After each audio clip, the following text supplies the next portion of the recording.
अस्सलामुअलैकुम दोस्तों, आप देख रहे हैं बिग इन्फॉर्मेशन चैनल। दोस्तों, आज पिक्सल लैब का पार्ट 4 है और इस पार्ट में हमने बात करनी है कि किस तरह आप किसी भी तस्वीर का बैकग्राउंड एक क्लिक के ज़रिए उड़ा सकते हैं। और ये पिक्सल लैब में होगा, बहुत आसान तरीका है। तो दोस्तों, मैंने इसको ओपन किया है। अब मैं यहाँ पे अपनी पिक्चर लाऊंगा जिसका मैंने बैकग्राउंड उड़ाना है। बहुत आसान है।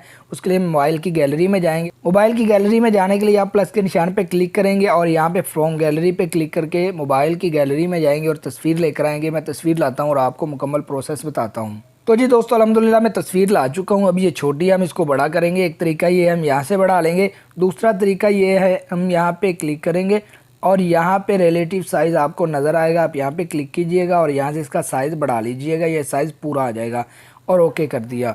अब हम चाहते हैं कि इसका बैकग्राउंड उड़ाएं। उसके लिए सबसे आसान तरीका क्या, हम इसको सिलेक्ट करके रखेंगे और फिर यहाँ पे नीचे जाएंगे तो आपको एक ऑप्शन मिलेगा अरेज कलर का। आप यहाँ पे क्लिक कीजिएगा और यहाँ से इनेबल कर दीजिएगा।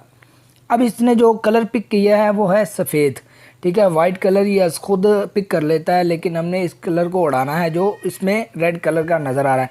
उसके लिए हम यहाँ पे क्लिक करेंगे और यहाँ से सिलेक्ट कर लेंगे कलर और यहाँ से करेंगे ओके। अब अल्हम्दुलिल्लाह आप देख सकते हैं इसका बैकग्राउंड उड़ चुका है।